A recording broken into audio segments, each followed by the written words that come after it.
নমস্কার, সানটেনে সকলকে স্বাগত।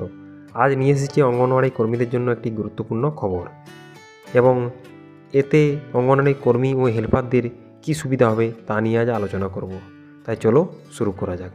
আপনারা জানেন, কেন্দ্রীয় সরকার সারা ভারতবর্ষের সাথে সাথে এ রাজ্যের আইসিডিএস কর্মী ও হেল্পারদের জন্য চালু করেছিল প্রধানমন্ত্রী জীবন জ্যোতি বিমা যোজনা এবং প্রধানমন্ত্রী সুরক্ষা বিমা যোজনা। কিন্তু বিশেষ কিছু কারণে এ রাজ্যে দেরি করে এগুলো চালু হয়। কিন্তু তার মধ্যেও সিডিপিওরা জানিয়ে দেয় যে এই সুরক্ষা যোজনাগুলো প্রিমিয়ামের যে টাকা তা আইসিডিএস কর্মী ও হেল্পারদের নিজেদেরকেই দিতে হবে এবং তারা সেই মতো নিজেদের প্রিমিয়াম দিয়ে চালু করেছিল। কিন্তু আইসিডিএস কর্মীরা আন্দোলন করেছিল যে অন্যান্য রাজ্যের মতো এ রাজ্যেও সরকার যেন এই প্রিমিয়ামের টাকা বহন করে। এই দুটো যে প্রিমিয়াম বা সুরক্ষা যোজনা, এই দুটোর ভিডিও আমাদের চ্যানেলে দেওয়া আছে, আপনারা উপরের আই বটনে তা দেখতে পাবেন, এখানে গিয়েও ভিডিওটা দেখে নিতে পারেন।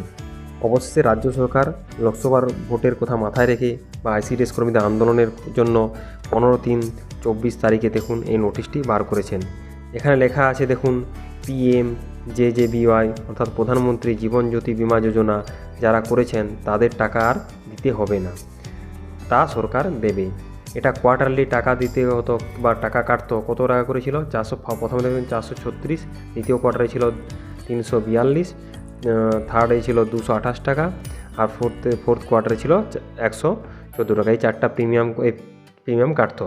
এই চারটা প্রিমিয়ামে এই এত পরিমাণ টাকা আর লাগবে না, এই প্রিমিয়ামের টাকাগুলো সরকার নিজেরা দিয়ে দেবেন।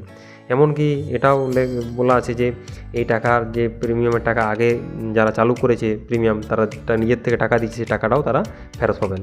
আর যারা এখনও এই প্রিমিয়াম চালু করতে পারেনি তাদেরও শীঘ্রই চালু হয়ে যাবে। আর যারা PMSBY বা প্রধানমন্ত্রী সুরক্ষা বিমা যোজনা করেছেন তাদেরও 20 টাকা করে ব্যাংক থেকে কাটে, সেটাও আপনি পেয়ে যাবেন। অর্থাৎ টাকা আর নিজের থেকে লাগছে না, সরকার থেকে এই টাকাগুলো বহন করবে। 20 টাকা হলেও বহন করবে, বাকি যে অনেকটা টাকা আছে সেটাও বহন করবে।